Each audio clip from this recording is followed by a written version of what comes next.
Reality is dimensional. Let me tell you what that means. We'll start with this. The Earth is a closed system, meaning it doesn't exchange matter with the outside. There are exceptions to this with meteors and such.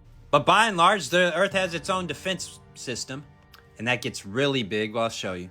To keep its own matter in and foreign matter out. Now, when I say that the moon is in the sky, I mean it's within this closed system that includes the atmosphere and the magnetosphere. Observe the bow shock. And the magnetosheath and the magnetopause and the plasmasphere and the plasma sheet and the magnetotail and the Van Allen radiation belts. Have we been to the moon? Well, we have in a Hollywood basement, I know that for sure. But the moon is within the Earth's atmosphere and magnetosphere in this closed system. Now, this closed system, according to NASA anyway, but I'll show you, hold on, is within this closed system. And this closed system is called the solar system.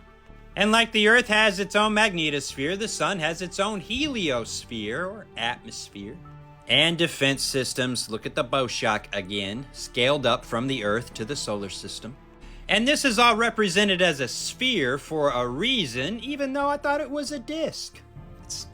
Hold on, I'll show you that it is a disk and a sphere. How could it be both? We'll get there. Okay, the Earth is a closed system. The solar system is a closed system. Is the galaxy a closed system? Yes. Does the galaxy have an atmosphere? Yes.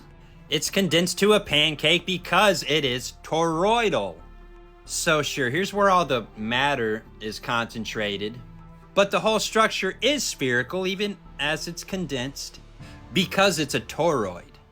The structure of the galaxy itself is spherical, a sphere condensed into a pancake. So the point that I'm making here is the Earth is a closed system nested inside the solar system, which is a closed system, nested inside the galaxy, which is a closed system, nested inside the universe, which is a closed system, which we could represent by this image of nested toroids. And here I will explain to you the dimensional nature of reality. You see, right there in the center is a black hole bottomless pit, the singularity, 1, the first dimension. The inertial plane of the toroidal vortex is the second dimension. See how it's flat, plane? Switched images so you know I'm not making this stuff up. I've shown the mathematical equation for this on screen 1,000 times. There it is again. The surface of the Earth is the third dimension. Look around, there's depth.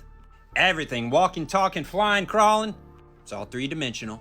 And as humans, we walk through the fourth dimension, the sky, time. The inertial plane is the second dimension. Hell is the first dimension. The inertial plane is the second dimension. Like, it's all flat from our perspective.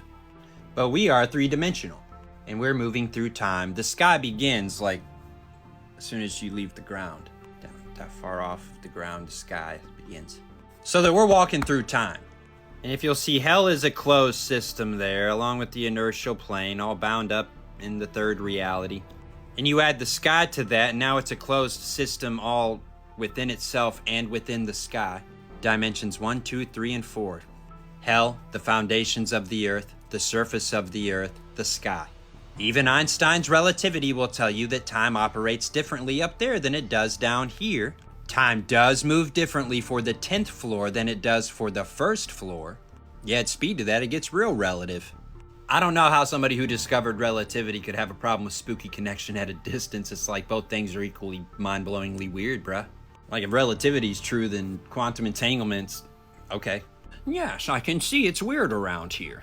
And look, the sky is the ether. It's full of electricity. You can suck it right out of the air. Tesla was right. You see all that electromagnetism happening there? It's inherent to the closed system. Let me show you again, then we'll move on. Dimension 1, Dimension 2, Dimension 3, Dimension 4.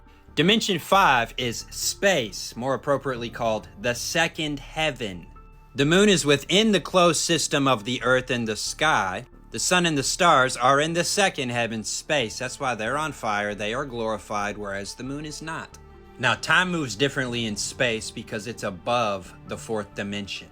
Time moves differently for the sun and the stars. They are immortal, celestial entities. Super advanced, super intelligent, the aliens. The Fermi paradox is wrong. The stars, I mean, you can see innumerable life forms in the night sky. The super advanced, evolved conscious beings, let me tell you about that evolution of toroids. It's a good thing the earth is not glorified. Good thing for us, we would all be toast, literally.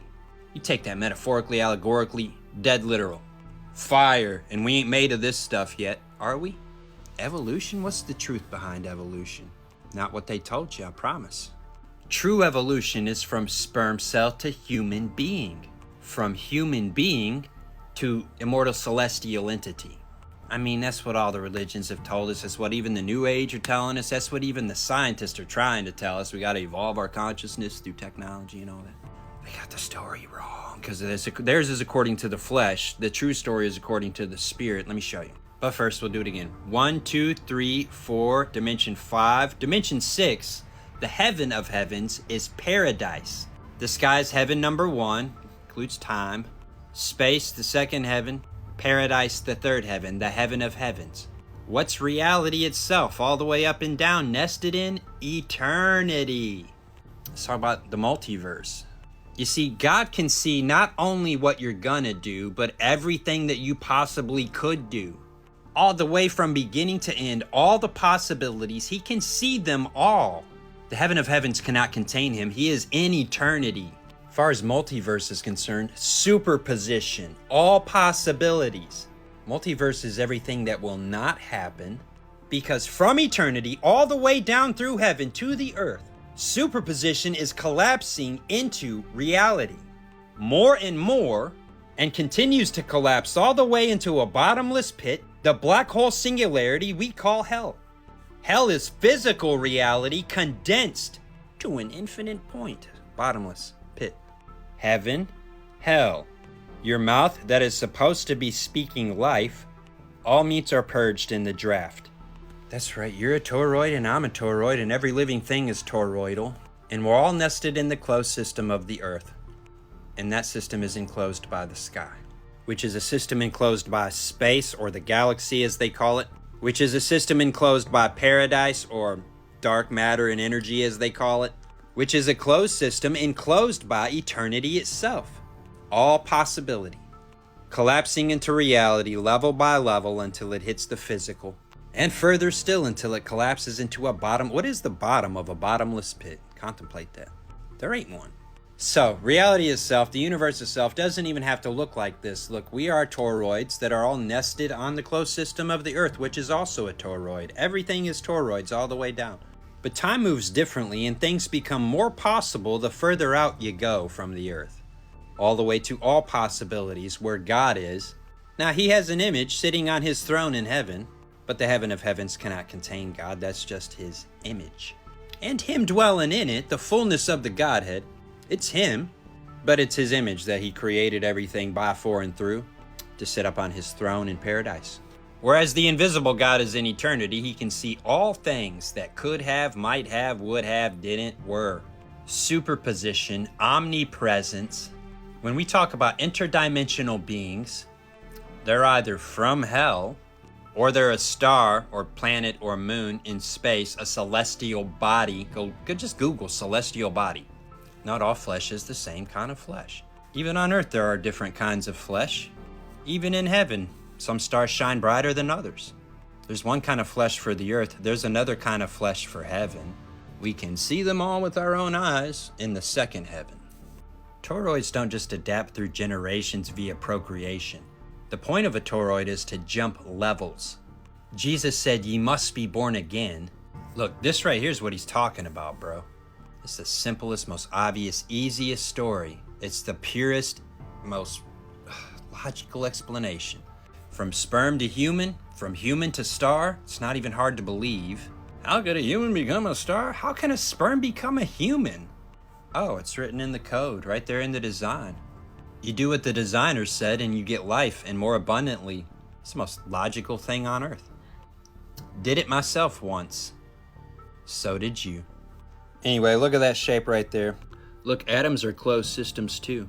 There's the galaxy I just showed you. There's cell division. Everything is toroidal. Do you see? Look, here's that cell division. No, those are atomic orbital patterns. And also particle orbital patterns. Doing that same thing you did after you obeyed unto death in the egg. Look, everything's doing that. Jesus told us how.